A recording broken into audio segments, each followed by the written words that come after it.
All right, good evening, everyone. I'm Paul Contemola. I'm Chair of the City of Groton Planning and Zoning Commission, and I'm calling our meeting for February 18th, 2026 to order at 6:30 p.m.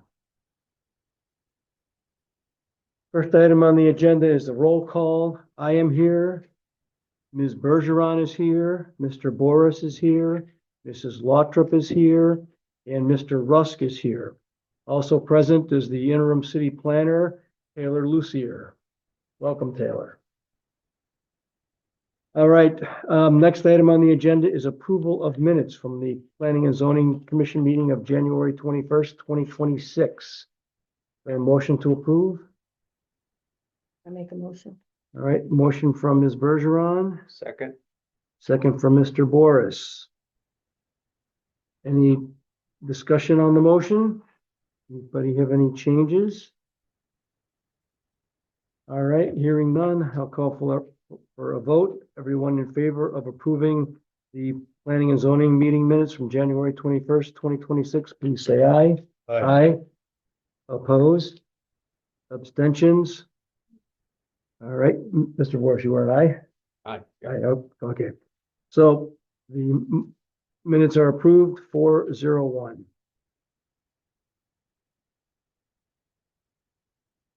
All right, we have no public hearings tonight. That's the next agenda item. Then on to the regular meeting. The first item on our agenda is CAM application. It's CAM number 342, Tetlow and Sons Construction for 37 Bakers Cove Lane. That's a new housing construction. So, Taylor, you have any background on this? Do you know what's happening with it? They take a look at the plan and looks good to me. In a single family home application, so as you guys know, DEP made it so that you would have to single family home use now. So that's pretty much my background knowledge on that, but if single family should be central. Do you know if they did any regrading on that lot? It looks like on the map itself that they are keeping the driveway, I'm sorry, that they're wetting the driveway, they're paving the driveway. paving it? Yeah. But well, Leslie had mentioned to me before she left that she had somebody that she was working with on Baker Cove Lane who was regrading the lot to make it, so it would be, I guess, easier to work with in the flood zone. And I don't know if this is the one.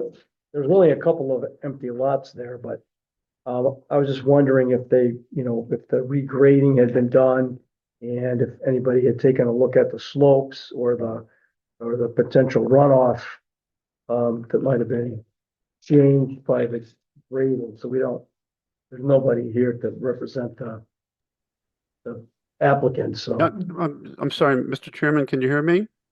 yes, Hi, my name is Jim Bernardo. I'm actually the surveyor who represents the builder. okay. I do That's not great. have a camera, but I have audio. Well, thank you for joining. Whoops. Oh boy. I just lost my monitor. Hang on. Interesting. My monitor just went to Amazon for some reason. Let's see what's going on here. There we go. Now you're back. Okay. Regarding your question for regrading, the topography that we have was based on a survey that was undertaken by the previous owner back in 2021 for the topography.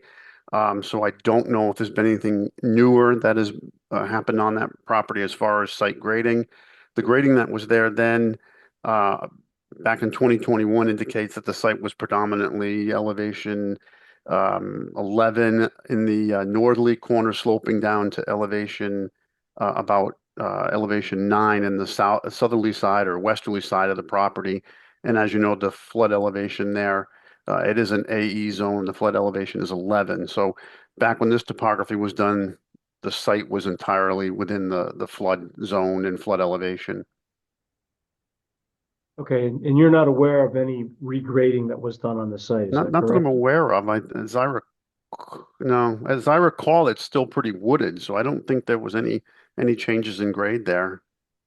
Okay. Could, We're proposing minor changes in the center of the site. From it looks like there's a new contour 10 lines. Going around the northwest side, northeast side of the building. But okay, that isn't, so they're planning to do some grading, it sounds like. Primarily the grading you see there is going to be just from what's excavated from the hole. We're trying to balance out the FEMA requirements for this not having a basement and having a crawl space. So we have to deal with vertical clearances and how far the base, or I'm going to say the basement, the lowest floor, which in this case is a crawl space floor, is below the finished grade around the building.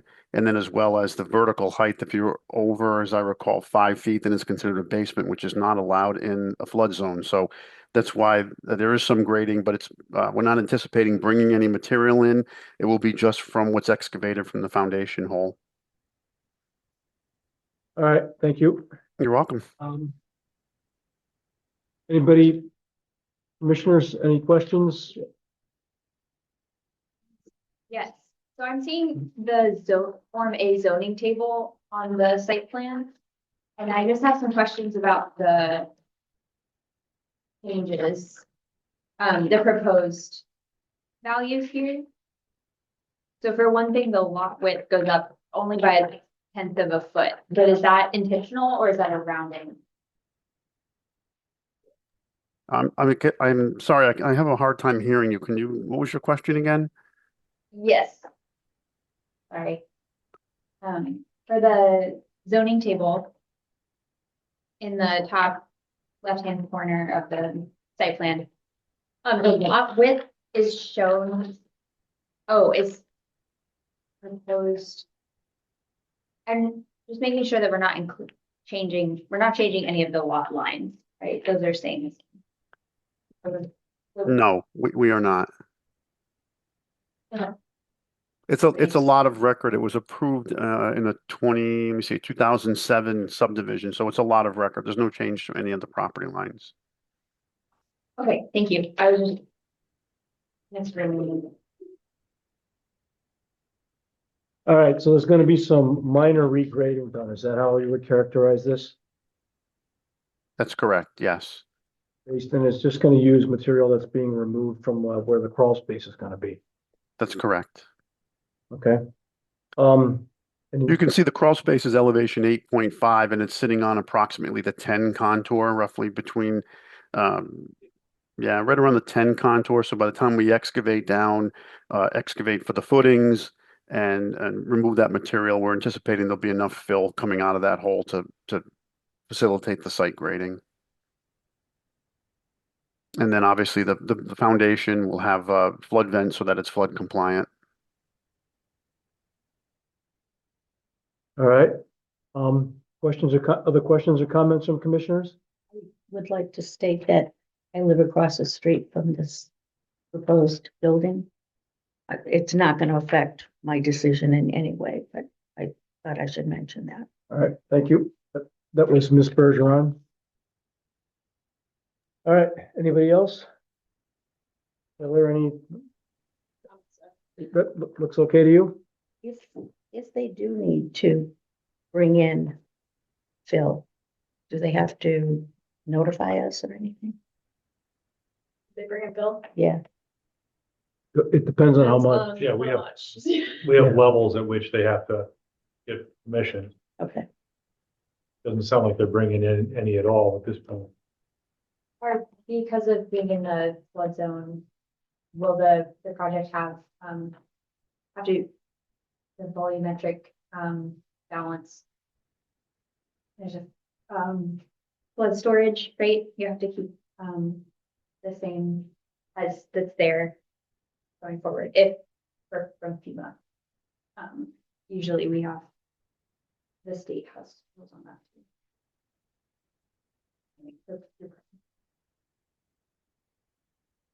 too. So is that something that we need to know now in order to approve this, or is that something that gets followed as the project goes on? I think that's something, that's what they'll be tracking. I think that's why he said they're expecting that they're not gonna change anything. Like the fill will be balanced, the site will be balanced. Okay. All right, any other questions or comments? Okay. So, is there a motion to approve the CAM application? Motion by Mr. Boris to approve CAM application number 342, Tetlow and Sons Construction, 37 Bakers Cove Lane. Is there a second? All right, second from Mrs. Lottrop. All right, any further discussion on the motion? All right, hearing none, all those in favor of approving the CAM application number 342, please say aye. Aye. Opposed? Abstentions? All right, that is approved. 5-0-0. All right, Thank you. Have a good thank evening. you. Thanks, and you too. All right, now we've got another CAM application we need to look at that's not on the agenda. We're gonna need a motion Move to to add. suspend the rules to add this new CAM application to the agenda. All right. All right, we've got a motion to add the 76 Pine Island from Mr. Well, Rusk.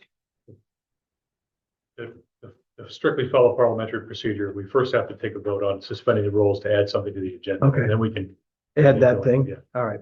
So we've a motion to suspend the rules. From Mr. Rusk, second by Mr. Boris. Any discussion on that motion? All right, all those in favor, please say aye. Aye. Opposed? Abstentions? All right, that's approved. 5-0-0. Now we need a motion to add the CAM for 76 Pine Island Road to the agenda. I think you can make that one vote. I'm sorry. I didn't mean to be confusing. Oh, okay, so we can add, Yes. Right, to add this to the agenda. okay. Yeah. All right, so we've got Mr. Rusk and Mr. Boris. So we don't have to add the Pine Island specifically, is that correct? Or do we? I think I confused you. I don't think we need two separate votes. So you think we make needed one vote. One vote to add suspend that the rules and agenda. add this specific Okay. thing to the agenda. So you're gonna amend, I amend my original amend your original motion to suspend the rules and add it? Okay. Okay, and so we've got a motion to suspend the rules and add the application for the CAM application for 76 Pine Island Road to the agenda. And that's been made by Mr. Rusk, seconded by Mr. Boris. And all those in favor, please say aye. Aye. Opposed, abstentions. All right, so we voted on both of those at the same time. All right, good. So 76 Pine Island, that's this stack, correct? One way to get him out of the rubber band. Thank you. You have one, Taylor? I found it.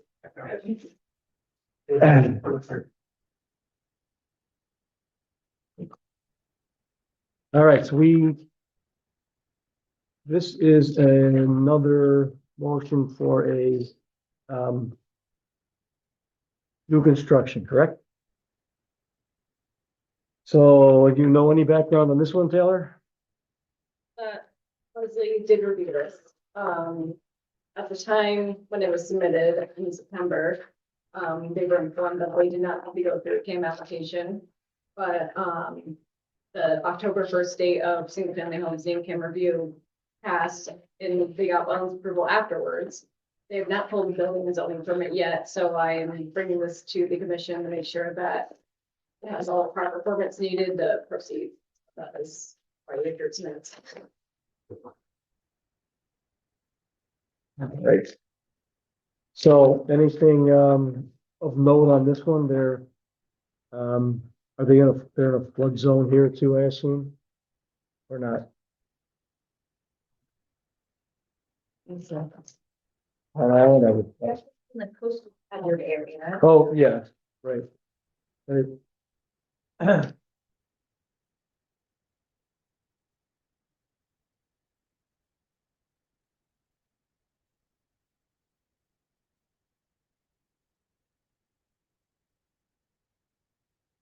And they've been to inland wetlands, correct? Yep, we got approval, yes. Okay.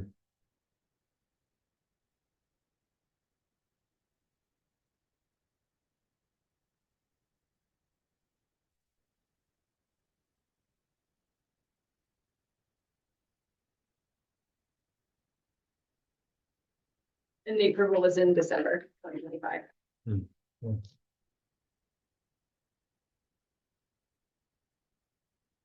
Now, just for my education, why do they have to go to inland wetlands?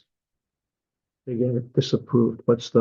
Is it have to do with where it's located or is that a I new? believe that there is some. Yeah, flagged wetlands area on the property, so they were in. Okay, all right. Well, that makes sense. Um.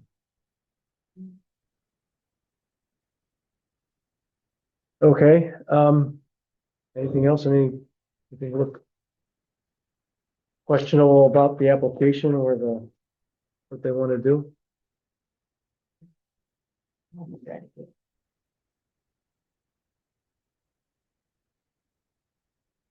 And this is in the VEPL 13 flood zone. So it's in the velocity zone. Yeah. Okay.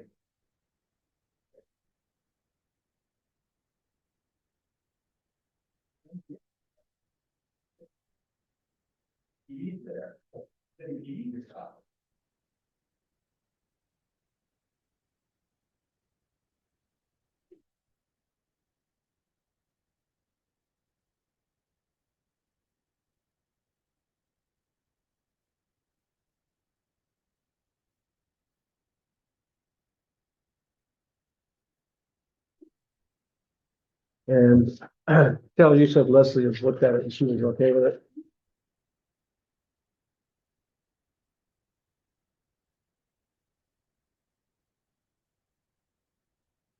All right. Anybody, any questions, comments? Or anything catch your eye? What I was looking for earlier was potential for storage. Which just means that if you add filler, you have people live somewhere else. I would think that they'd run into the same situation here with the flood zone. But it said that they're proposing to maintain existing grades, so. All right.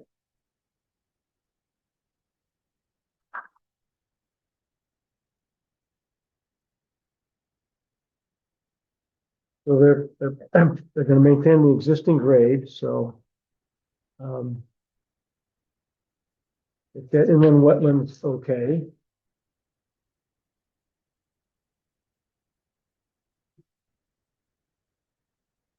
Anybody else? Questions or comments?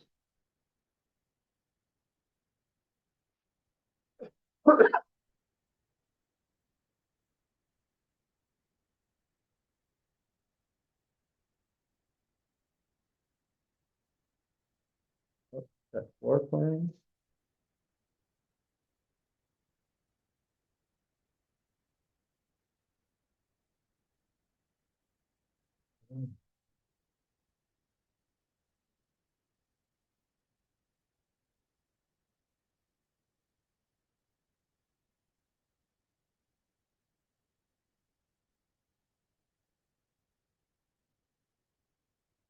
Got the zoning table.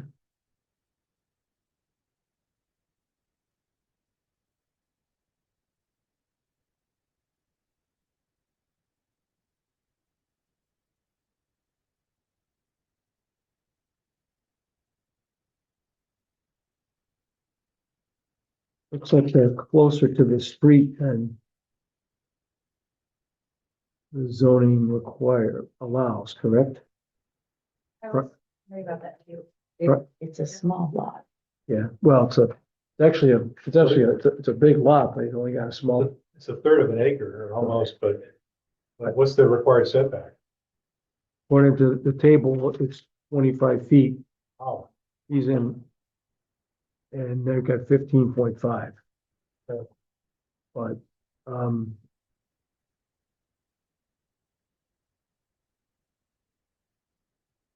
my guess is it's located there because of where the wetland is, maybe behind it. well, they're right on the 25-foot wetland review line. Right. Um,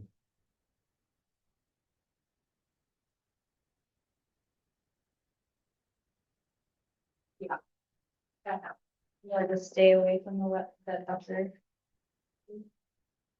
Yeah, and right, and any further from the street, now they're pushing either into the wetlands to the north or they're defying the minimum setback from the building behind to the southeast, so.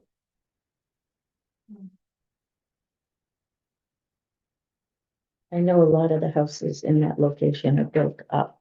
Close to the street. No, built up. Then vertically, in. Yeah, Yeah. vertically. It looks like this one would be too.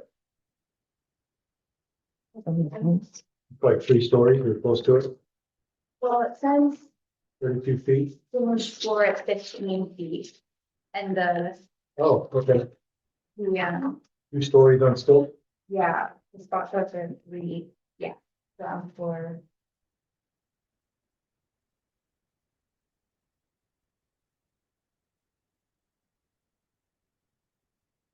So do we need to to approve the variance for front yard setback? I can check the records and see if they received variance. I'm looking at the in the wetlands. Yeah, because if you get a variance, they have to go to the, Yeah. the ZBA, yeah. The garage will be at lower level, but the first floor will be at 15, elevation 15. It'll start. The first floor, but then there'll be a garage below. Okay. Yeah.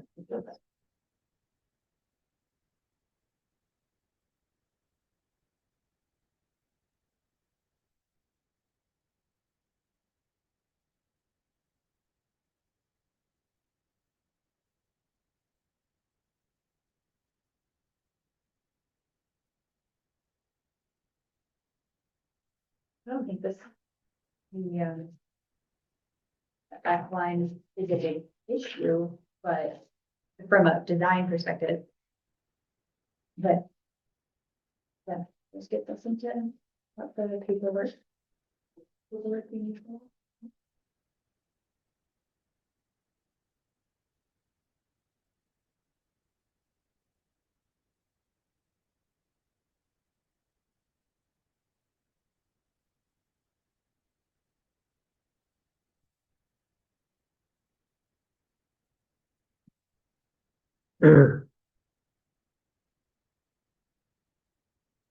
So this is in an R 5.1 zone, correct?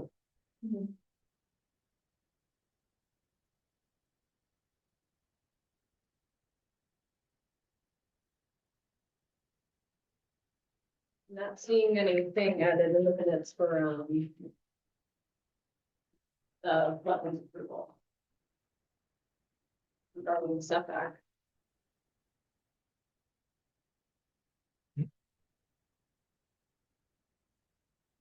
My section 3.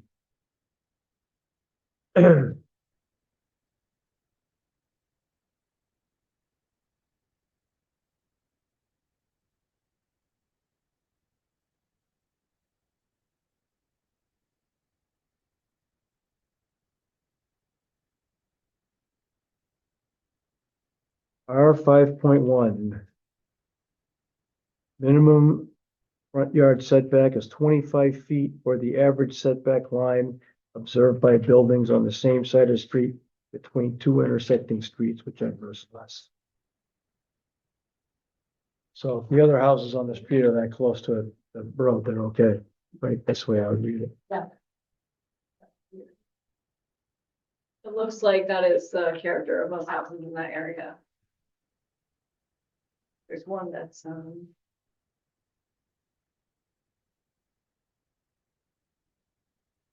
sorry, what did you say? it looks like that matches the character of the houses in the area, the Yes. front yard setback being closer than it usually is. Seeing some with like 10 or 15. Yeah, there's one with like 10 feet. Okay. Yeah. So. Yeah. Well, there, so it sounds like, based on what's in the regulations there, they're okay at 15 and a half. Without the variance. Right, yeah. That's the way they, based on the way the regulation is worded.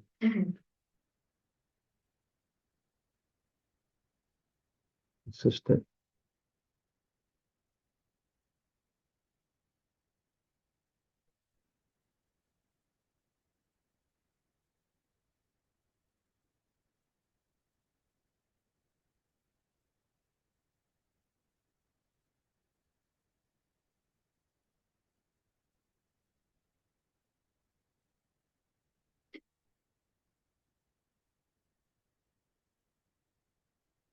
Okay, on building height.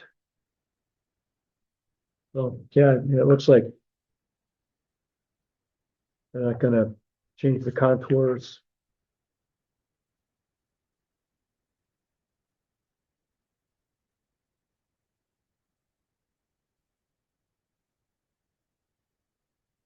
All right, anybody else? Any other questions or comments from commissioners? Everybody had enough time to look at it?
There's a note in the Form C flood development permit application that says the first inch, 1.8 inches of rainfall on proposed impervious surfaces captured will be directed to crushed stone infiltration area to be stored. And, didn't see that area on the plans. But I would also be concerned that there wouldn't be a lot of storage given the flood elevation and the groundwater table in this area. That would be something that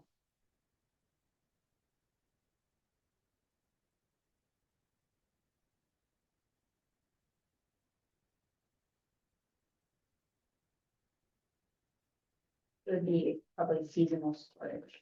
Yes.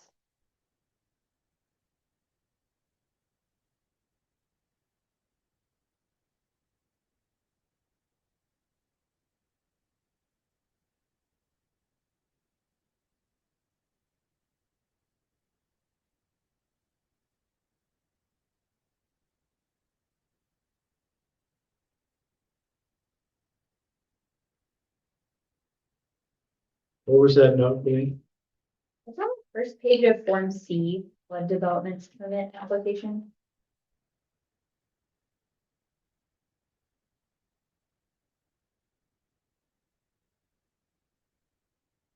I'll look for where it might be.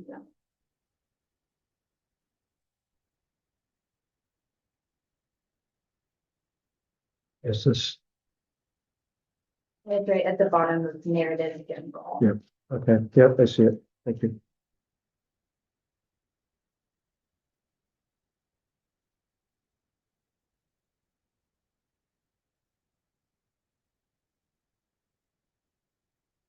And that's not on the plan, right? North plans. It could be under the deck, would be my, but I don't, probably wouldn't want to do it next to your foundation.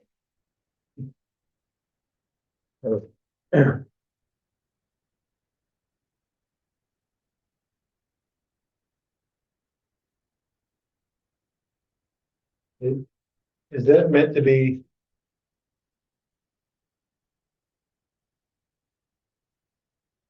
This is handwritten here.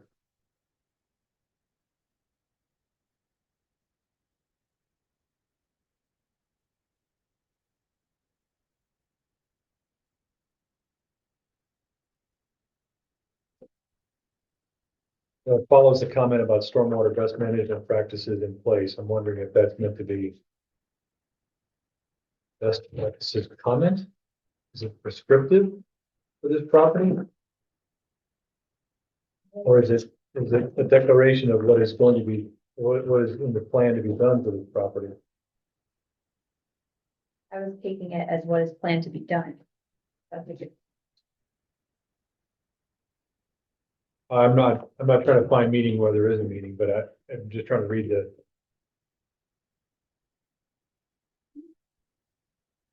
So there's another place where it's mentioned under on Form 1, under the stormwater management design on the second page. It says, single family home on small lot, existing grades which will remain as proposed do not allow compliance.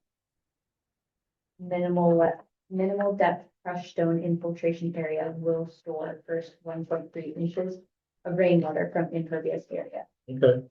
So it sure sounds like they're articulating something that is intended to be part of the plan. Yes. And that first 1.3 inches of rainwater storage Mhm. is meant to mitigate the fact that the grades don't allow compliance. Mhm. Cool. Where is the storage, crushed stone storage?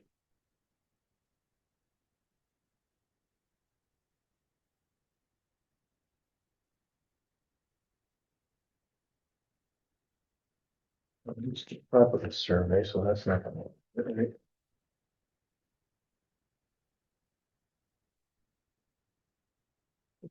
Well, plans. It would be on the site plan, correct? That's where it should be. Yeah, because we don't have a separate grading and drainage.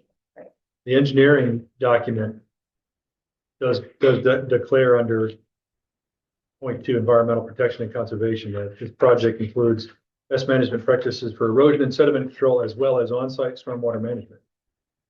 There you go. So it's somewhere. Yeah. It doesn't tell us where.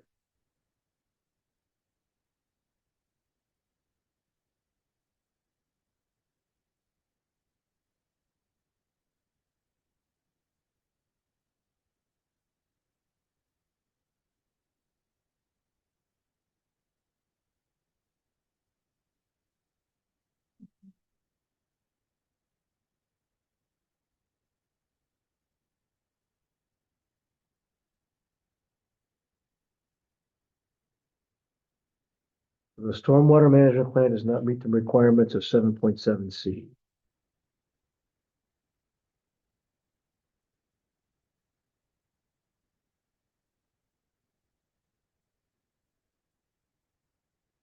They're asking for relief by special permit. That's a special permit application, am I correct?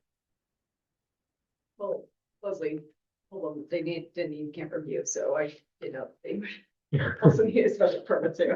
Well, I mean, I'm just reading the stormwater management design section, Yeah, and it says, if no, what sections of the regulations are you requesting relief by special permit? And it says 7.7, which would then indicate that they need a special permit application, right? Yeah, it's marked special permit on the Form 1.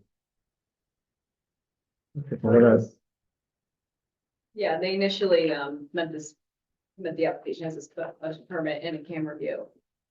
They were told that they didn't need one They didn't need a special permit Oh, that they didn't need a camera view. in special permit, that's what those say. or a Yeah. special permit. Oh. But that was before the rules changed. Like a week before. So we have Form A. Site plan and special permit.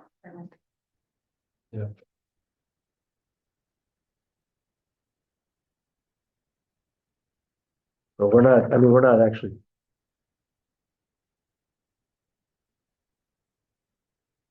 We're not actually talking about it. Yeah. Only permit site plan and special permit. We're not, we.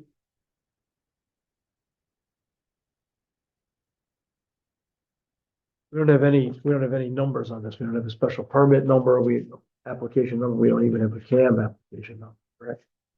Are they? Are they luck because of timing that they don't require a special permit? I'm sorry. Because of the timing of when they submitted, are they? Because the rule wasn't in place, it would have required a special permit when they submitted it? Does that mean that that this doesn't have to be a special permit application? Yeah, this is just a single family home, so I wouldn't. Why they would need a special permit. I did reach out to DEP about this twice and. Didn't get no answer. So, Well, I mean, they're not, they don't meet the stormwater management requirements of 7.7C. Right, so, and if you don't meet it, what is your, what's your recourse?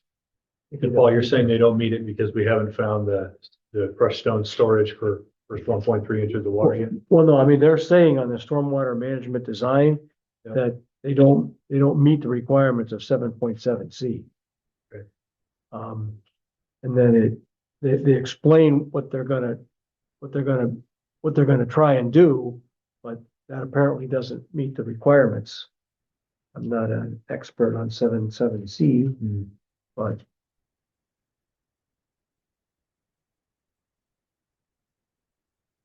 I will look.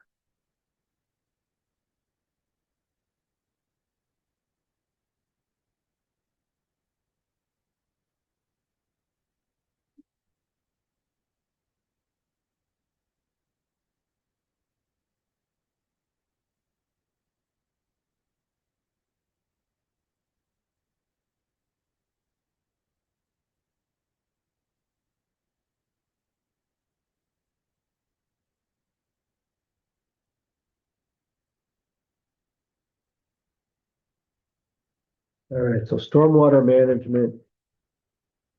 7. Version I'm looking at is it a 7.9C, but.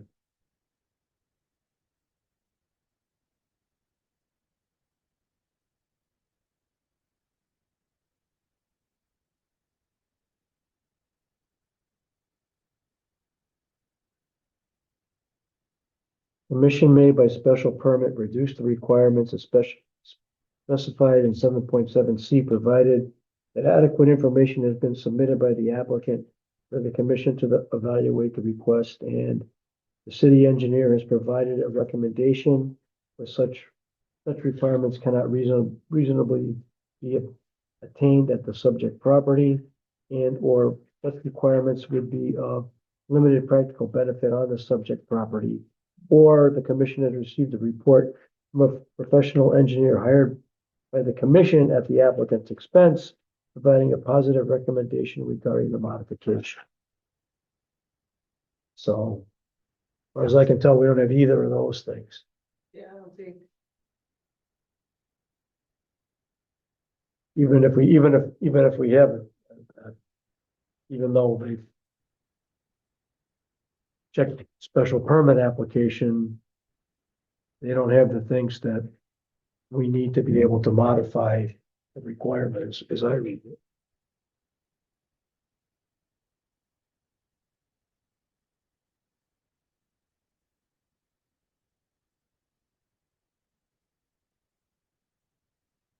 I mean, they've got, this this was submitted by a professional engineer, I believe, right, Fetus Engineering must have prepared this. So, We have the special permit narrative. Right.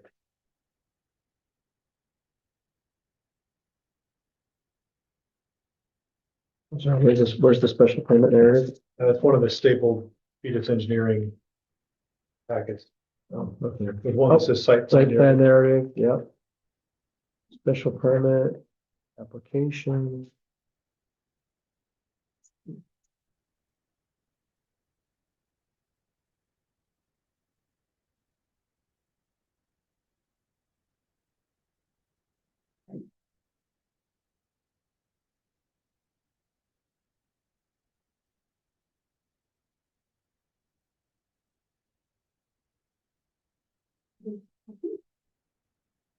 This is what I'm saying. Wow. Mhm.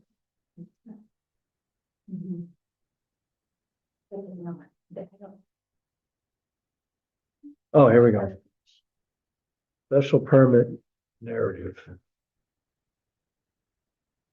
Like it's already-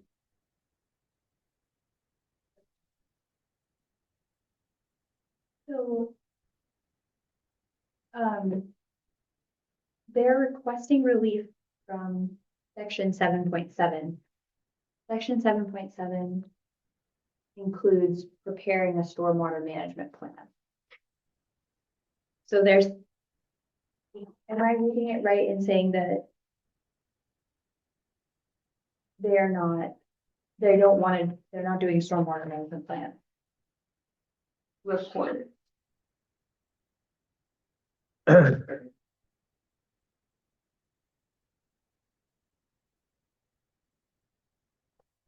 Well, I don't see a stormwater management plan That's, as part of the application. that's what I was asking, but shouldn't that be? The only thing we have is the statement under stormwater management design. It says they Yep. can't meet it, and they're gonna use crushed stone, but it doesn't tell us where. Unless that's the intended content of the drive. Oh. That was. I mean, the plan doesn't prescribe it to be bituminous.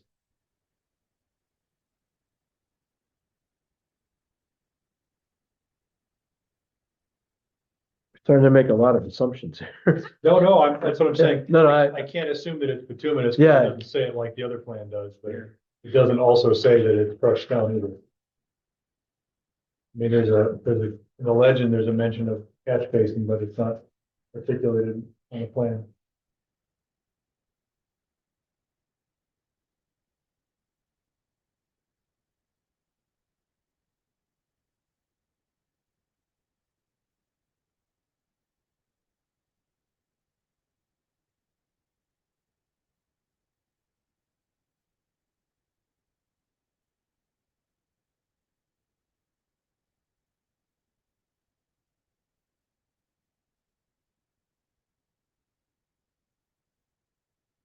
Think it makes sense that they're not providing a stormwater report, but having more information on the plan about how the stormwater is being directed would be helpful. If they- Yeah, it says a couple places that they are gonna perform the management, but it doesn't say. Well, it just says they're gonna use the only thing they say about how is the minimal depth crushed stone infiltration area will be, but it doesn't tell us how big it is or where it is.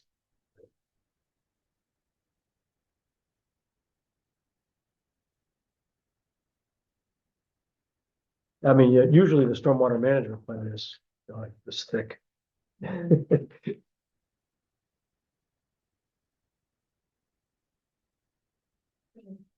would be overkill for Yeah, single family. Yeah.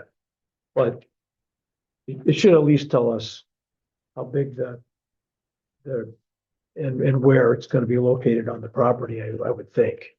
That's not an unreasonable request, is it? So. I guess we go back to them and ask for that. Yeah. And to know how, how large is the drainage area and where's it gonna be located? Just so we can, because they're asking, we're asking us to waive a section of the regulations about stormwater management. Yep. Which are state mandated, right? And, we don't really have enough information. We don't, because I don't feel like we have enough information to do that. Without Opinions making and other assumptions. opinions. Yeah, So the piece you read earlier, Paul, about, it looked like there was an either or, and one of the cases was that they would have a statement by a professional engineer hired at their expense, hired by us, but at their expense. And that seemed like the more, onerous of the two options. Is the other option that they just present the information that we're looking for? well, the other option in the regulations is that they have the city engineer do it. Oh, okay. I Um, couldn't recall what the first option was. Yeah, the city engineer or somebody that we select and they pay. Hmm. I don't know if the city engineer is. I think that position might be vacant, but. So the city engineer is not gonna do it. I believe that, I think that's the case. Well, I mean, I think taking all this in, from the 10,000 foot view, we think that they're not changing the grade. There's no need for a 50-page stormwater management plan because of the minimal impact to the site as it exists. The plan to mitigate the first 1.3 inches of rainfall, if we had a statement on the plan that described where that would be, then I think that we would be satisfied that we would be meeting the intent of describing stormwater management. You Is can that make a accurate? Stipulation in your approval. I'm sorry. You can make that a stipulation in your approval that they need a more detailed stormwater management plan. Yeah, to tell us where it's located and how large it is. Those would be the two things we'd want to know, right? And then. Yeah. I have to say, I really get irritated when we get these things at the time of the meeting, because we really don't have the time to look it over thoroughly and come up with our questions, so. Yes, this was a last minute thing because I did reach out to DP yesterday and I thought that you guys would like to see it and if there was any concerns then let's get that out of the way. But yeah, going forward, I will definitely make sure all of their Oh, it's not just, I mean, this Oh, no, I happens get it. often. Yeah. So if you can't get it in a day or two before, so we have time to look at it.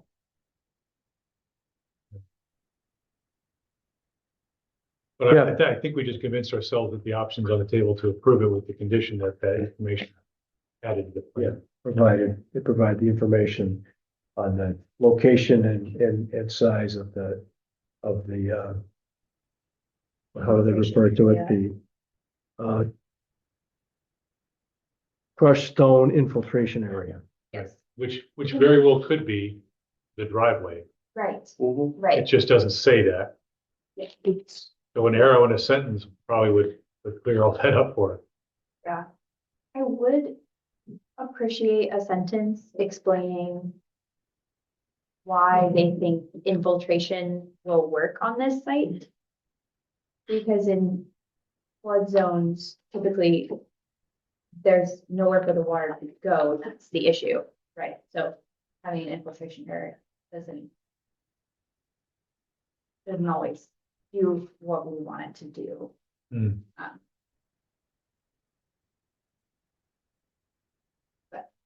It is such a small house that I don't think that that's a huge issue or a huge risk um,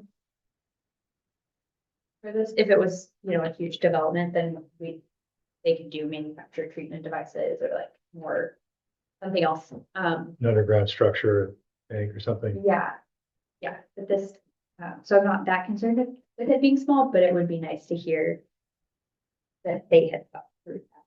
Yeah, because they could do something like, like scaled down, like what was done on the Zero Cigarette Heart Drive property when they put in that infiltration system under the parking lot. Right. Right. You could, I mean, this is neither here nor there, but we went, before we moved to the city, we had put in a swimming pool. We had to put in an infiltration area to catch the backwash water from the filter. That was just, Interesting. you can go to Shetucket, buy it and you dig a hole. But, we weren't in the flood zone either, so I don't, so that's another good question. Is, is it actually gonna be able to, especially if it's raining, Right. Yeah. Is it, And- where's, Yeah, sometimes that can just be answered by soil type. They, the soils have a good infiltration value. Then that would be an indicator that those are insufficient. It's that or knowing where the groundwater is and knowing that there's space for water. Do we have the CAN application number? On the other form? no,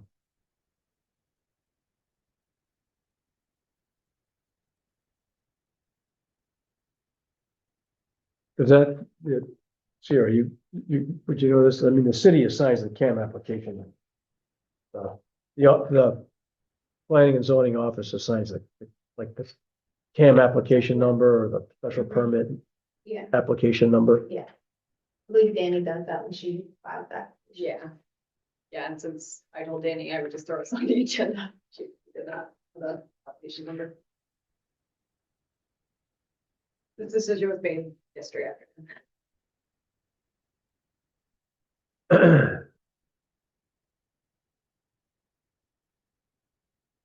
Well, I mean, generally speaking, and to reflect Sue's comment about last minute reviews.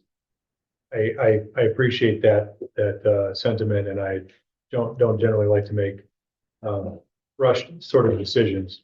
Having said that, based on the simplicity of the structure, the very low impact of the existing site, the approval by the Wetland Commission, the consistency of the application to the Plan of Conservation and Development, and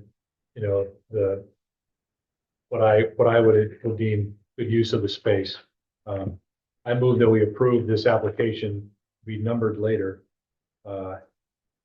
with the caveat that updated information on the plan regarding stormwater collection of the first 1.3 inches of rainwater as described in the application is provided prior to execution. Second. All right, there's a motion from Mr. Rusk, a second from Mr. Boris. And I guess maybe I would, in terms of the description of the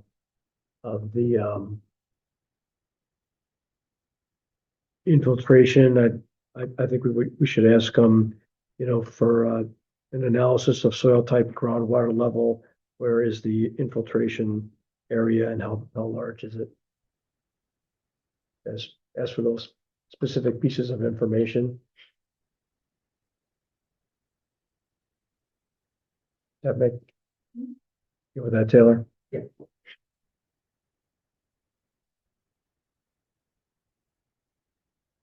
All right. Jason, you have good word, you have good wording? The conditions are, we need the CAM application number, and we need information regarding the plan for rainwater infiltration, location and size.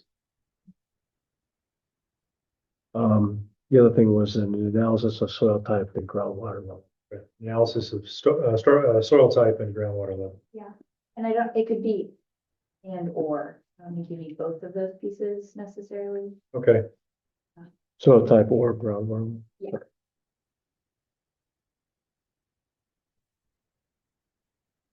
All right. We got a motion. Any further discussion? All right, all those in favor of approving the application with conditions, please say aye. Aye. Opposed? Abstentions? All right, the application is approved with the conditions noted.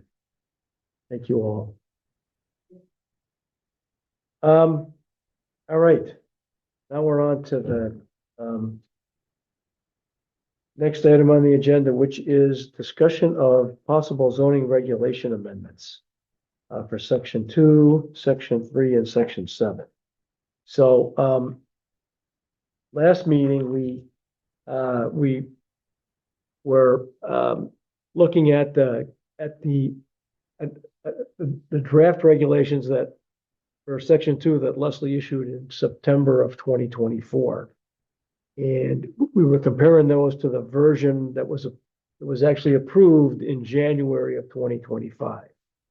And trying to update the draft to match the approved regulations, right?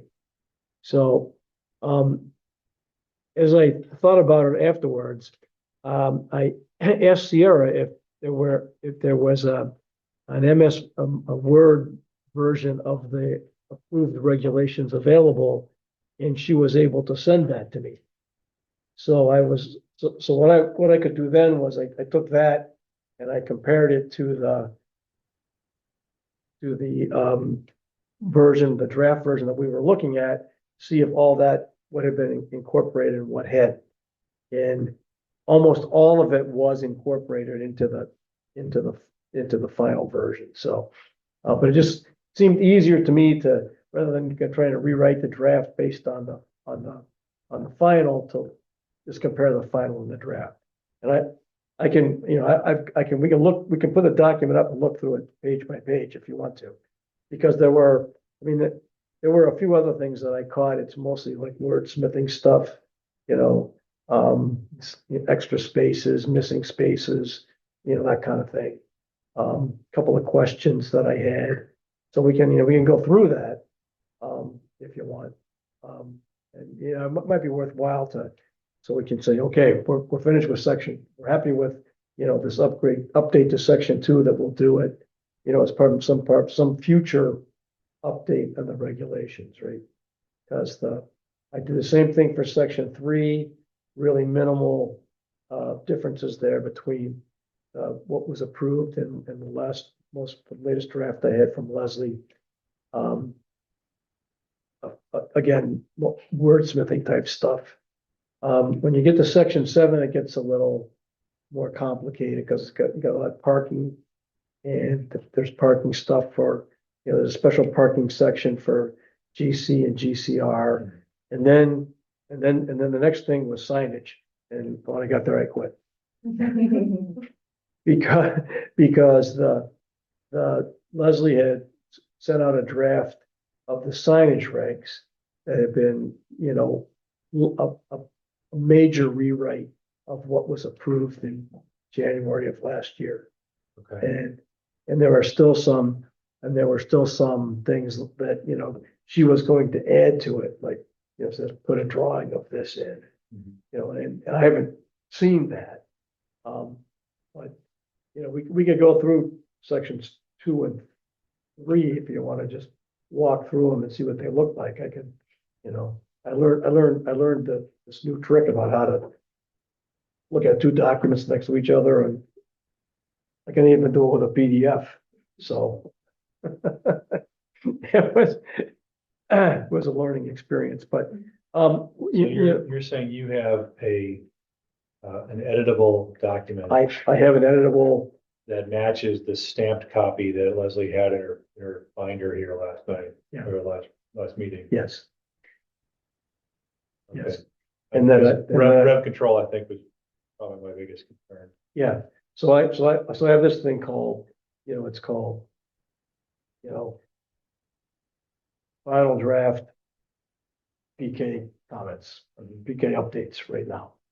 But, we can go through it, look at it, everybody's happy with it, then I'll send it to Taylor.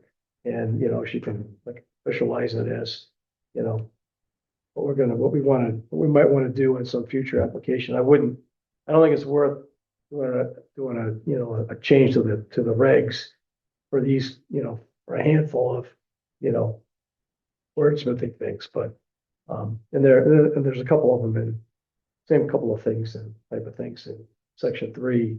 And like I said, 7 gets more complicated, but even that's not, even 7.1 and 7.2 weren't too bad, but like I said, when I got the signage, But the Leslie proposed signage changes are completely separate from this other, this approved document.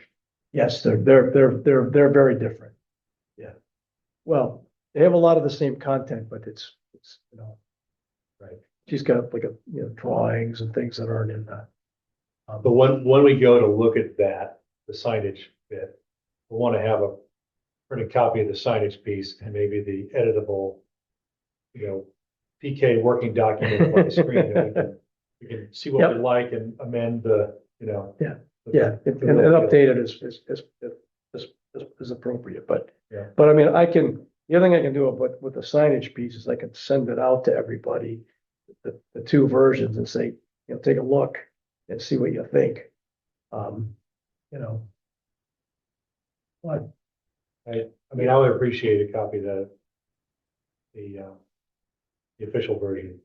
So we, have a baseline document to look at. And maybe before we dive into it again, everybody gets that copy.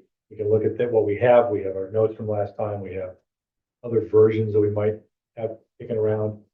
Probably have 3 versions in my truck, yeah, and Well, no, maybe we take a beat to digest that and then make sure our time at our next meeting is. It's helpful for me if we have the sections beforehand, that way I can kind of do some best practices research and alleviate some of the questions and bring things here that are more coherent to participate in the writing of this. so do you want to, I mean, Sierra, you could send that email that you sent me with all the sections to the rest of the commission. I mean, that's really easy to do. Do you want to see my comments sections as well from the sections I went through? I went through section 2 and I went through section 3. I can send you, I can send those to y'all. So those will be your comments since our last meeting where we poured through. And, Some of them were from the last meeting. Okay. But, anything we did at the last meeting, I incorporated into the poll version. Right. But, I can send you what came out of the last meeting too, because we were typing on the fly there. Yes. And that got, it was saved at the end of the meeting. Yeah. And I can send that out as well, if you wanna, just to make sure that, I caught everything, but So every change that we made at the last meeting is in your PK final. it is. I believe it is. It was my intention that would be the case, but I can send everybody all those copies. And, I think if everybody's, I mean, they have their own opinion of it, I think for me, just like moving forward, whatever we're gonna talk about, that section beforehand, if we get that before the meeting, we know we're gonna talk about that. Yep. And then we move forward in that way, and then when we wrap it all up, we can kind of do that. Yeah. Relook at whatever you already incorporated, but. so, I mean, just based on my look at it, 2 and 3 will go quickly. Okay, Sure. because there's not that many things that are different. 7 is a little more scary, right? And those are the ones we've been working on. And then the other, I mean, Leslie issued a draft on WBR, right? In, Yeah, we didn't really get into that one yet. no, which we have never discussed. Yeah. And the other thing that we had talked about wanting to look at was 5 corners. Right. And that, when we had in discussions in our meetings, we had established the 5 corners as the priority. And Leslie, no one can find any document where she was working on that. Did we talk about floating, what did we talk about, floating zones? Well, Leslie wanted to get rid of that, or the floating zone, out of the regs. And that's in, what is it, 5.1, I think. But yeah, she wanted to get rid of that. Did we talk about that or like? Not really, no, we never had any in-depth discussion about that either. The only thing I remember about that, is that we kind of rationalized that we don't need a floating zone if we have the option to declare, missing the term, but like a mixed use zone. We can carve one out, but we didn't need the weird language about a floating zone. Yeah, Maybe I mean, there's I think there's a,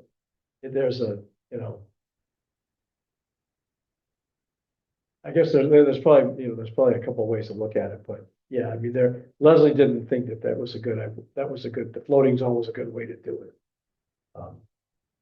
So, we can certainly discuss options around that as well. But, like I said, that 7 is gonna take a little longer, and then, of course, we're still changes to section 4 that we made, it's now 4.6 are still hung up. And I don't think any of those changes are yet effective because of the court case, so. The attorney said that we can go off these approved zoning regulations despite the fact that they are in court. So we approved and we can use that. And we do have a zoning regulation change deadline because of the housing bill. The change to zoning regulations conform with the new housing bill, so I will definitely be taking a look at that and submitting my own comments, and especially with the parking, because I noticed a lot of the parking regulations, especially with those residential parking space caps, those definitely have to go. So I will definitely be submitting my own comments to those and trying to get that legalized. Yeah, and that's one of the things that we did change in the, in section 3 was where, was it 3 or 7, where the parking requirements for residential, where, it's so, I mean, I think that the current, you can, it's the way it's currently written is it's 2 spaces for a single family, and then it's 1 space for every dwelling unit in a 2-family. And then it's 1 space per studio or 1 bedroom in a multifamily, and 2 spaces for a 2-bedroom in a multifamily. Yeah. That's the way that the regulations are, well, that's the new way we were gonna do it. The So 2 we're, spaces on the single family one is not legal with or non-conformance with the new housing bill, so that will have to be revised, so. okay, Yeah. so we'll have to, so when we, so if we can, when we go through that, we should clean all that up and make sure it's all compliant. What is our deadline for performance? It's July 1st, 2026, I believe, so very short deadline that we're given, so. So I guess we, like I said, I think we can do 2 and 3 fairly quickly, and, depending on, go ahead. So we were talking about Five Corners, are we making a news zone? Are we changing the? Are we gonna like address that like we did? Thanks. What's the plan there? We're gonna kind of relook Well- at that and see if we can incentivize. Right, well, the good ideas and the best practices we incorporated in GCR, we were gonna take that to the other zones, and we were looking at WVR. We barely got into that, and I remember the part about some of the existing uses, the permit required uses, we read through that a little bit, because we were talking about some of the properties that have secondary uses as parking lots, and there was one for auto sales or something that was existing in the WBR. We were going to make sure we weren't writing out any existing uses as being non-conformant. So, but I think we wanted to also do the same thing in the rest of, I mean, WBR is kind of part of Five Corners, but I think there was another zone there that we But wanted to address. am I correct that the last applications, at least the last one, maybe before that, have used floating zone in Five Corners? Was that application that was not approved? of They floating? were trying to use a floating Okay, zone. so the thought was to, if we're gonna think about removing floating zone, make the zone there, Capable of yeah, supporting that. capable of Right. doing an application of that. Right. So, yeah, it would be things like that. I mean, part of it is that, the way the Five Corners regs are written, like if you have a single family home there and, you wanted to make it into a two-family, you'd have to do it as an ADU because the way the zoning is now written, in order to have it has to be mixed use. Mhm. It's not either or the way we did it in GC, right? In GC, you could have a commercial property, you could have a mixed use property, or you could have a residential multifamily property, right? But that's not the way Five Corners is written. So again, it's applying the best practices that we learned in GCR to Five Corners to give ourselves a little more flexibility. So that's but yeah, that's a, that's a good example. We should get moving so we can get it done and then the lawsuit started and that lawsuit over. So that maybe by, 2047, we'll have some changes in.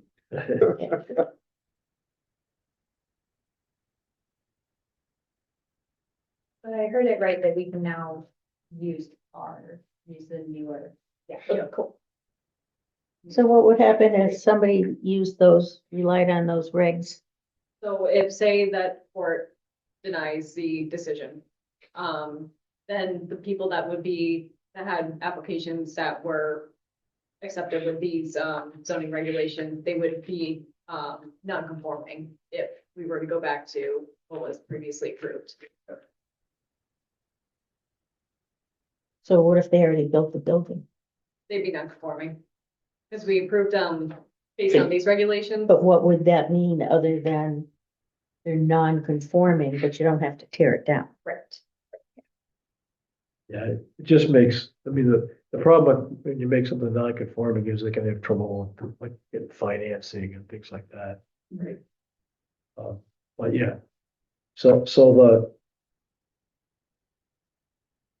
the parking's in section 7, so when we look at 7, we can look at the residential parking requirements. But, 3 is how big the lot has to be and setbacks and stuff like that.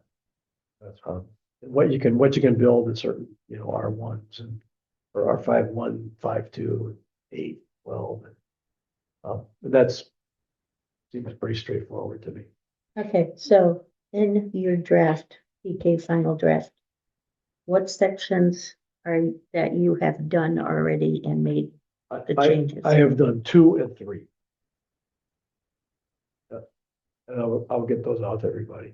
I can pull them up if you want to see what they look like. No. You don't want to be. No, but Come on, I where's have your to sense of say- adventure? I do appreciate you having done that, so. So if we were to get. It was cold outside.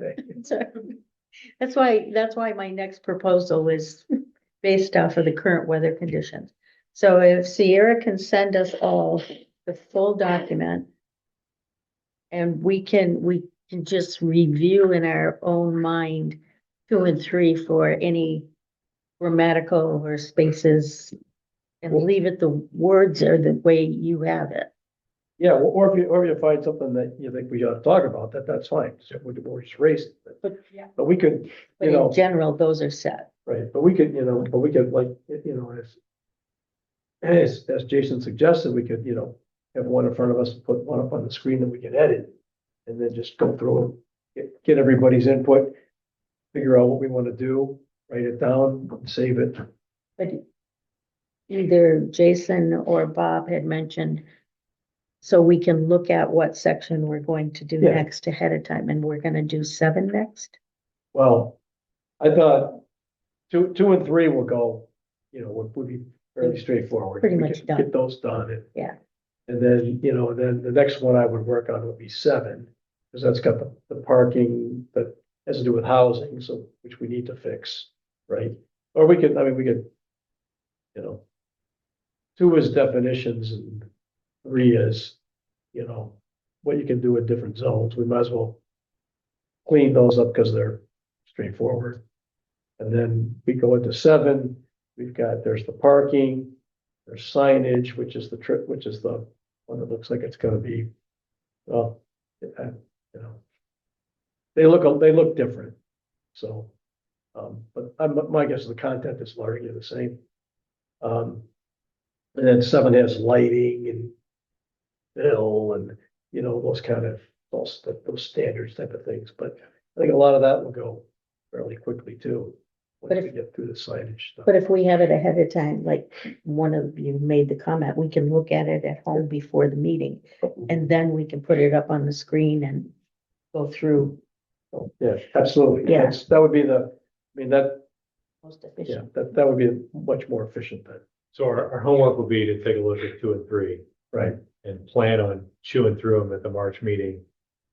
And I would say it'd be fair for us to start thinking that if we are going to get to a point where we are ready to be conforming with the new state mandate, that we may have to consider doing what we did in 2024, which is have a couple extra special meetings if we need to have a To get, workshop type. to get through 7, yeah, because I think that's where I think 7 is where we might have problems with the new rules. Because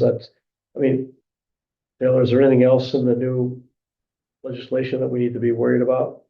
Other than the parking for housing stuff? The ones I can think of top of my head, yes, definitely the parking. And then I don't know if you guys have any multi-family caps on anything. I know that those have been eliminated in this new bill. And then, In terms of like how many units you can build on a multifamily, like as general zoning regulations. Nothing to do with like lot size or anything, just don't forbid a certain cap on multifamily units. does that include height? No, it doesn't include height, so you can still make regulations on like the height and everything, Right. just not the units. There's not the number of units that can go in a building. Yeah. You can't say, you can't build any buildings more than 20 units, right? And then anything commercial gets can get converted to multifamily as of right, so no multifamily applications can go through public hearings anymore, they will all be site plan approval. Wow. Okay. Ooh, You made So my definitely day. take a look at it, yeah. So, and our goal with section 7, because we have updates that we did for the GCR. Mhm. With section 7, we're writing this is this for a different zone or is this for all the standards? 7 is for all the standards. But it has a special section for parking requirements for GCR. Right, I remember how Because we inserted did it. that, we did the Yes. the shared parking factor thing. Yes, yes. Yeah, the So- Ragcon map. Oh, yeah, yes, I remember the map. But I just forgot how we didn't rewrite the whole section. We just inserted a section because we didn't want to read. Okay, Right. I'm on But- board. Great. But then Leslie redid the signs. And then, so that's another piece. Sure. And there may be some other cleaning up that we could do in there, but. Yeah. Yeah, we'll have to, we'll have to fix, we'll have to fix the parking thing too, because I think, like, right now, in the GCR, I think what we have written may be compliant, but what we have just in residential is probably not. So. Anyway. So our biggest points of impact for the new conformance is probably gonna be in 3 and then 7. Mhm. I think that's probably correct. The definition stuff is, like I said, it's mostly wordsmithing at this point, and a couple of, okay. Sierra? Also for section 7, just housekeeping things with the murals. Currently, we don't have anything in our regulations that allows murals, so we would like to see more murals or public art around the community. So we'll draft some potential language and be presenting that to you guys for that. And also, more clarity on, or just revisiting how we categorize business uses, within the city. Kind of making it a little bit more flexible. Right now, it's like if they do not be written and used within our regulations and they're not allowed. We have a couple different businesses that are gonna have to go through zoning amendments just to get their business allowed. Well, we wanted did- to revisit that. Yeah, we did put some thought into that, Yeah. in 24 when we were going through that. Because we had some very general language and some really weird, legacy, Specific. more permits that or changes that had gotten this particular use in, Mhm. and so we wanted to kind of broaden that a little bit. And in some cases, I think we were successful in changing that language, but yeah, probably more work to be done there and Yeah. make We're gonna it try more generic. to cross it over better with somehow with the enforcement. Sarah and I are gonna try to work with the enforcement side of this to Yeah. make sure we're interpreting. Yeah, right. Our rules in a way that we can all be on the same page with that. Yeah, so you may want to take a look at, you know, I think if that's at 7. Where where we say, for this type of retail business, you need this many parking spaces, for this type, you need that, it's all, instead of saying retail. Mhm. But, yeah. All right, I would like to bring up, I did watch last week's, or I think it was last week's Town of Groton committee meeting. And they had a presentation on they're redoing their regs. And some of the things, they had a study done, which was paid for with a grant. But they keep showing a picture of Groton and they've got us in that picture. They do know we've got our own regs, right? yeah. Yeah. Yeah. But Nobody else does. but some of the things that they were saying and what came out of the survey and study that was done, definitely, of course, went around to the lack of housing. I think they call it the missing middle. And it was funny, well, it wasn't funny, but people who spoke up in opposition were people who spoke up in opposition against ours. Oh, But I didn't know if it would be worthwhile for you to get together with them and kind of go over some of the issues that we came across, or, It might, I mean, I'm gonna start by watching the tape of the meeting yeah. to see what their presentation was like. I've been to a few things that they've put on, I mean, which kind of brings us to another agenda item, which is the POCD is coming up. Has to be redone in 28, right? Right. And, so that's, the town's just gotta be redone, I think it's updated this year. And they started a couple of years ago with, you know, community forums to, you know, to sort of socialize things with people and, you know, I mean, it's been a really big effort on their part, and that's a, you know, that's a much bigger department. It's run by the, you know, by the town planner and economic development folks, but that's a much bigger department than. I have a question about the city P O C D. Is it our domain to discuss about synchronizing it with the town P O C D timing wise? I make a recommendation to the council to do that. I mean, I don't know what everyone's opinion about it, but it should be an interesting discussion. We are part of certainly the town of Groton. I mean, so it would make some sense right now. I think they're staggered year wise. Couple of years off. Yeah. But Yeah, to they're- put the resources together, I don't know that it would impinge in any way on our ability to make our own decisions, but it might be more effective to have that conversation and make a recommendation to whatever body would make that change. But I just don't, that's what we do or not, or even maybe we do it and we just send a letter if we are in agreement on some change of that nature to the council. Well, I mean, I think our problem in this case is that the towns is due in 2026. Yeah. And there's no way we could get ours, you know, I don't think, Even if we're out in front of it for the next 10 years. well, right, To but, just, right, I mean, you know. yeah, yeah, no, I mean, that's a good point.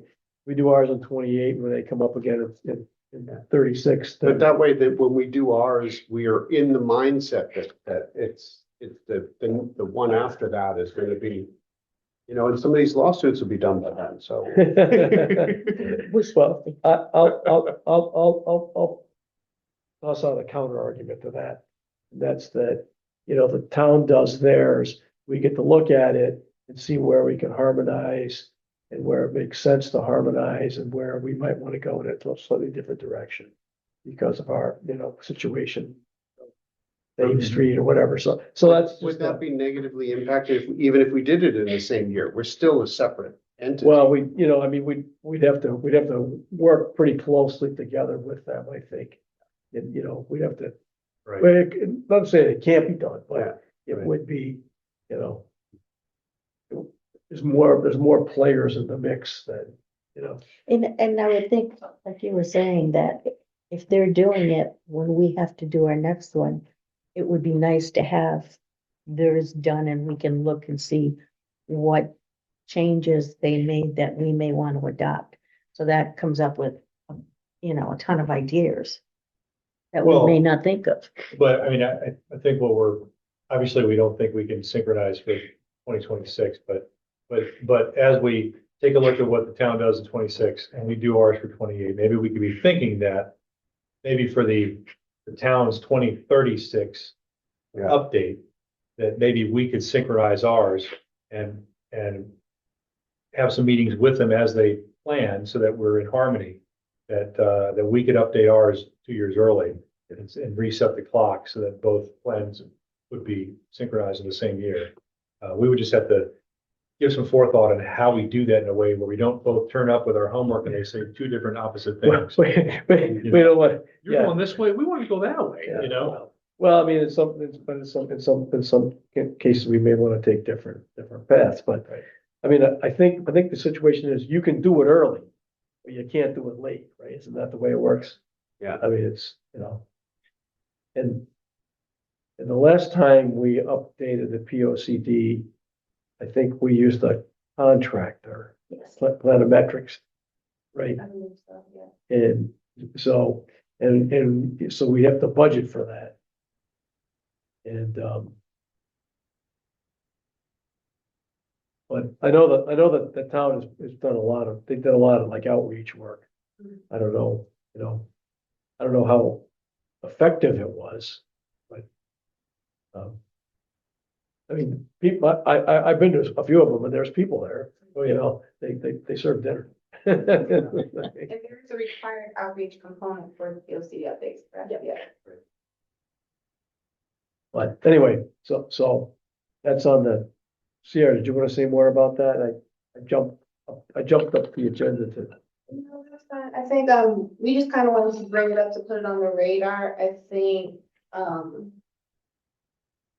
it is at least something that from a budget standpoint, that we at least have to start to look at. So I'm just gonna bring it up to the mayor's office, as something for consideration, but maybe, I don't know if we could reach out to the town and see who they're working with and an estimate of what they charged, for their current update, to maybe try to base a few things. And I don't believe Plan Metrics is still operating, so we would have to, we have to go through a whole RFP process, select a consultant, so. Right, but if the town's got somebody that give us at least a lead. Just so I'm clear about this, so to close the topic on this, would the idea about synchronizing future POCDs originate with us or the council? Like who I think it has, would be a joint thing, because both, P and Z, like, organizes it, they go, you guys are in charge of kind of revamping it, but council is actually in charge of so we could, executing aspects of it, so you. I think- so we could have a discussion here about it and then send a letter or action to the council about a recommendation at some point. Yeah. It's not Yeah, urgent right now, but I just don't Yeah. want to step on outside of our domain if it's like the council's decision and then we give a recommendation based on their prescription, then we can, we should you know, waste time talking about we it. can make a proposal, Okay. and, and the council can, it's how, what's the saying? That they propose, I dispose, we propose, they dispose, right? So that, the way it works. Well, I would just say, I would just recommend we keep it, as we discuss the POCD, we put that in a discussion that we have here about perspectives about future synchronization. Yeah, I mean, I think we could probably easily watch what happens this year and in the two following years as we update ours. And then kind of make a business case in our mind about the duplicated efforts in some ways. Things that we will naturally rubber stamp that the town is doing, maybe because it's higher order requirements. It's a matter of course that we're gonna follow these things or head in this direction. Or, and then the things that are unique to the city that we are different on. And then we can, propose that to the council as, this is why we think synchronizing is reasonable or not. Yeah, I appreciate that. But I'd just like to make the case, when we have a discussion about it, I'd like to have more details to present to you all about how, in my perspective, whether we're in sync at the timing of doing the POC doesn't mean that we're really giving away any rights or powers or like, there's no downside in that to have it on the same year. Right? But that's something like I could do my homework and we'll have that discussion here and then we can discuss whether we take that to the council because I'm not clear that there's any downside and there could be some synergistic upsides related because to it. But I don't have the facts at this point, but I just wanted to throw it out that I think it's a worthy conversation if it's in our purview to think about that. So it's not, 2076 before somebody has this conversation. Yeah. I should also double check with the town and see if they have any other upcoming outreach for their 26 update. That's what we're working on now. If there's things that we want to go to kind of better understand what their process is. Mhm. Yeah, yeah. I mean, they have them like on a fairly regular basis. I don't know if they're, well, I mean, they're getting close to the. Sorry, I don't know when in 2026 they've been done, but they're.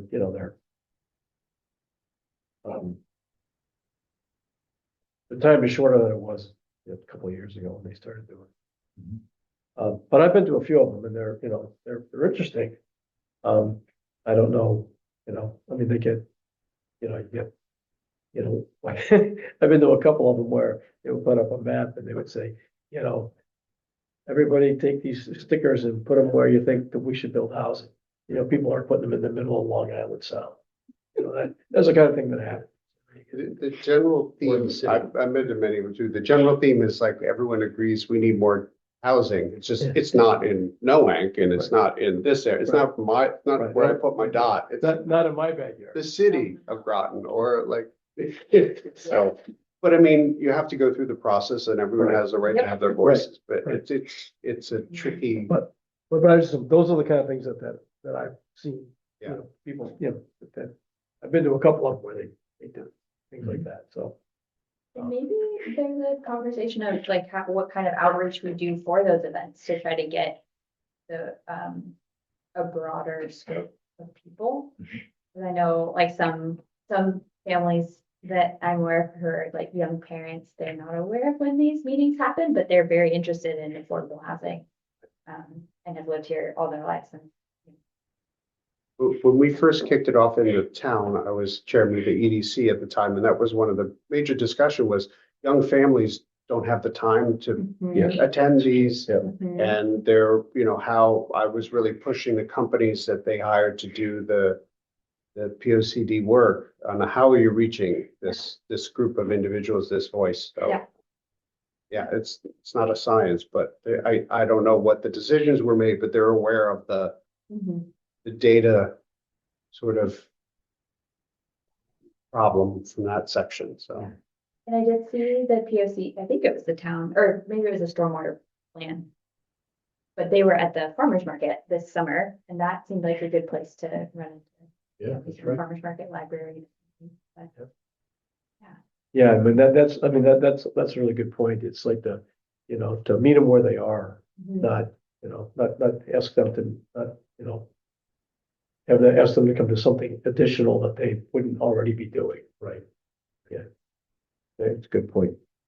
There's also been the good idea of sending kids home with the POCD information and community outreach information in their backpacks, so Hmm. parents go check their folder. Yeah, that's a good idea about, you know, kind of setting up something regular at the farmers markets. And then you just get some, you know, person on the street type feedback, you know? All right, anything else on the POCD? This sounds like we at least wanna get started with the budgeting or planning out for that Oh, yeah, as soon as possible. yeah, I think so. Go through the zoning regs first and then kind of really start to dive into what does the city's POCD update look like for 2028. Yeah. Okay. The company I work for has a planning department. I'm not in the engineering side, but that is that a conflict of interest that I would just I don't think so, no. All right, what else is on the agenda? Discussion of renderings. This was, so Leslie had, because she was talking about WBR and Five Corners, there was money placed in the budget to do some renderings. So with you guys still kind of running over the sections and what updates we're doing, we kind of wanted to see where you stood with wanting to do renderings, maybe through this process, or You mean, like how we did the renderings for Bridge Street. yeah, Um, having an artist depict some areas of the city with topography in mind or building heights or mhm. waterways or that sort of thing? Yeah, or the zones that you guys are working on there. I would think that, you know, any such art that we could end up with would be useful maybe in public presentation, you know, prior to, you know, zoning change, you know, regulation change application, but it could also, I mean, it could also be, you know, photographs. We could use those too. I don't know. I mean, I don't remember discussing a big pot of money for renderings, but Is this a question whether you putting money in the budget for us to do that?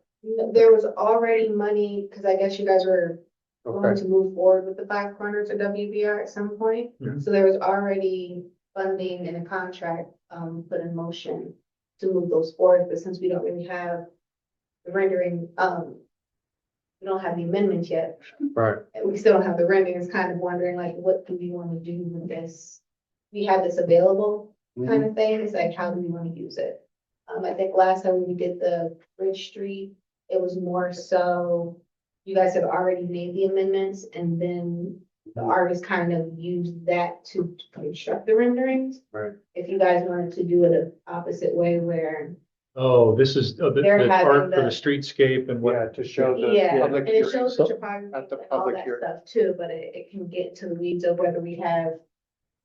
Then do it more of like a committee, community gets to come in and kind of talk about it, and then they do it, and then you base the amendments off of. That is kind of. Yeah, So let's take 5 minutes. oh, sure. All right, so it's 8:10. We'll take a 5 minute break and we'll be back at 8:15. How about that? Okay.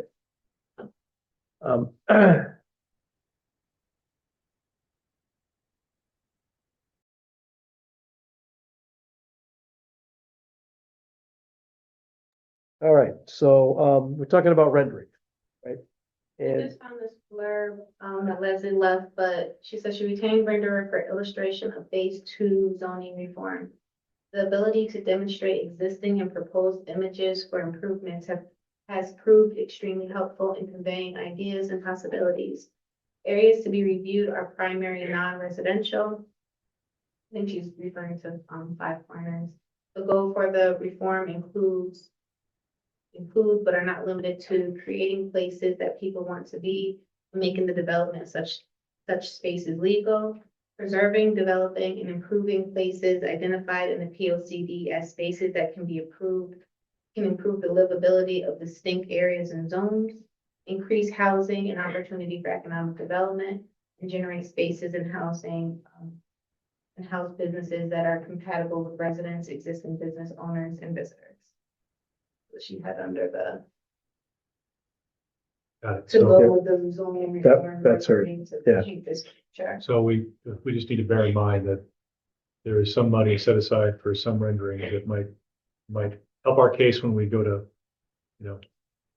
help us express what we're talking about. well, I mean, we can think about, in general, what we were looking for, like in the, when Leslie when she updated the WBR, she's looking for the missing middle, right? She was, had divided it into 3 sections where, you'd have more intensive development on the north end and then, the least intensive development in the middle, and then again, more intensive development on the south end, because by that time, you're next door to EB, and you gotta, you've gotta, an already intense use there. Mhm. So anyway, that was so you could have renderings that, sort of showed what that could look like, just based on that kind of description that, Leslie had put down. I mean, assuming we're all aligned on that's an appropriate way to address it. I think in the same way we did with Bank Street, when we have an idea about what we're gonna do in an area, maybe we do some massings of potential, like this is what the height would be around that area. So yeah, as we get into that, we utilize the renderings for a specific zoning change, right? Because the truth of it is, we want to build more housing. We're really talking about density because we're a city. I mean, we're not putting in new subdivisions and things like that. So the question is going to be, how do you do that harmoniously with the existing homeowners and things like that? So that's where the renderings would be specifically based on zoning changes. Yeah, and and I think the other way you can use them is, as we have a concept of what we as a commission think makes sense, and you could have some renderings done that we can then use those to socialize with the community about here's what it could be, because everybody agrees that they want to see Thames Street revitalized, right? But nobody agrees on doing what it would take to make that happen. That's where you know, that's, you know, there's no magic, right? You know. Right, and the rendering we got for, up at Thames Street there is to show what overhang and setback and sidewalk width and trees by the road and those kind of things would look like. We did have one rendering of a house with a front porch and tree plantings. Remember what kind of result that got, if any? No, that's the, what do you mean the result? Okay, so How did the public react to that as opposed to, I really think one of the big issues with the Five Corners rendering was that it was colors, yellow and orange or Oh, mustard. you're talking about her when that application came in, Yeah, for Five Corners. Yeah, that got a lot of, but when they changed the color to gray, it didn't get as much of a resistance. no, and then, but isn't there something in the Connecticut state statute now that we can't, do things based off the character of a building? Like characters not, Yeah, No, well, planning and zoning commission at least. yeah, Not sure about. so it's like, even with the renderings of how it's shown, I mean, you still want to be able to. True, but what I'm getting at is, nope. When he presented, to me, it's Arizona colors. The orange and yellows and browns.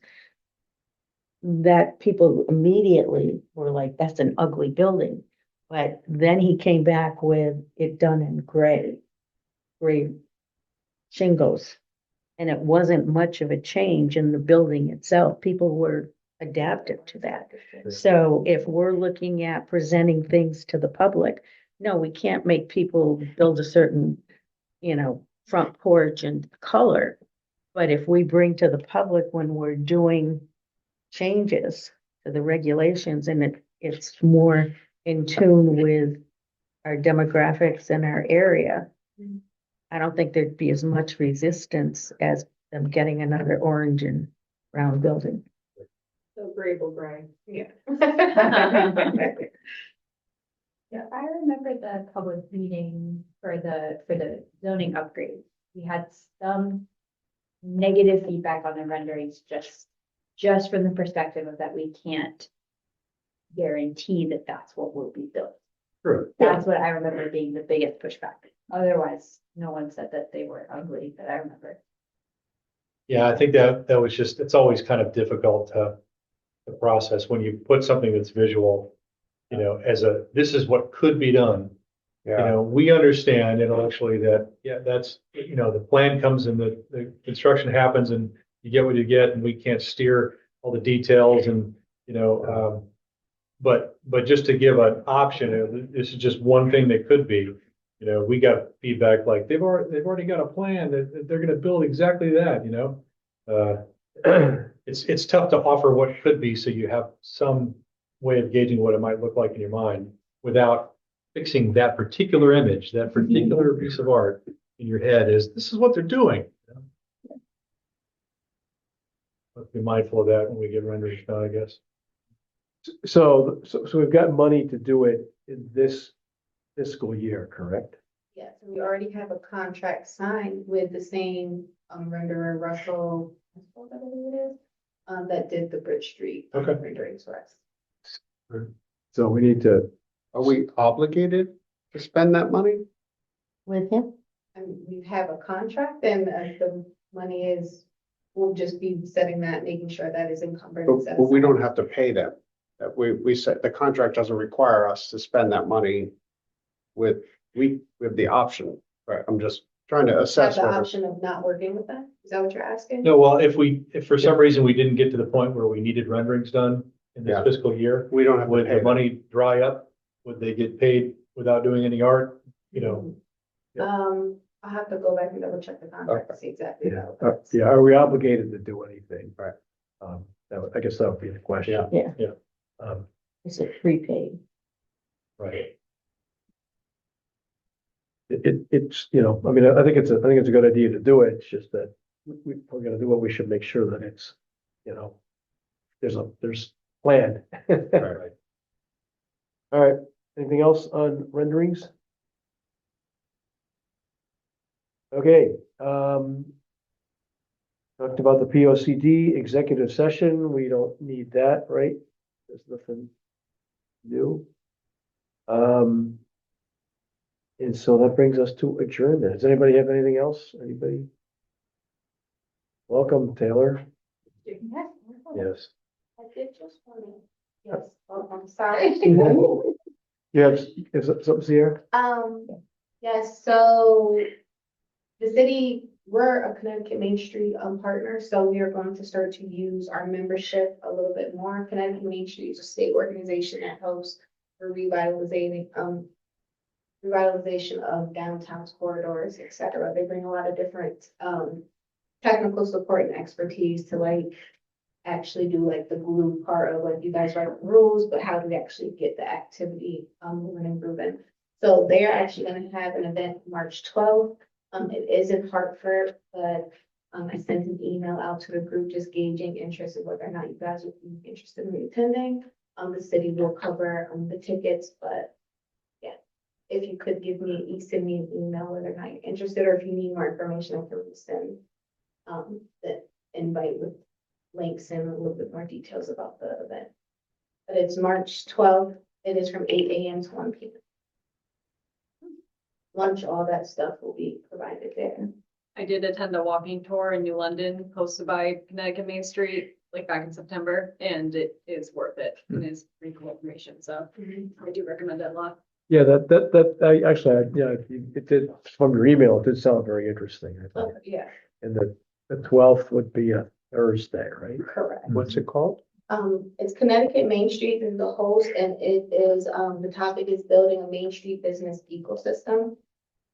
So CBIA will be there, they're partnering on this and exploring how communities build business success through intentional outreach, authentic storytelling and strong local relationships.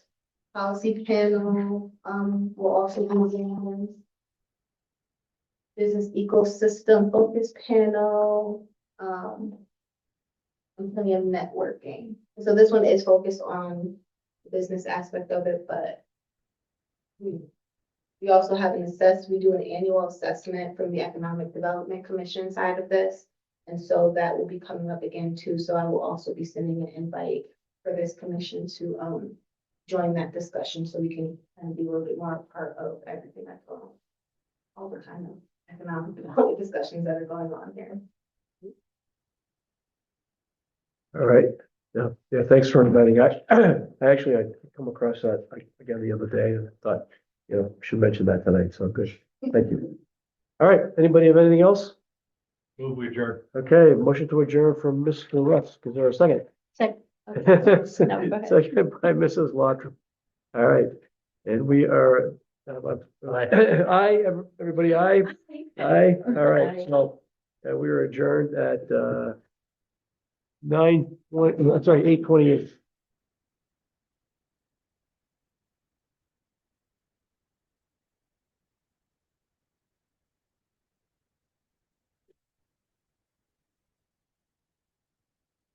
We are.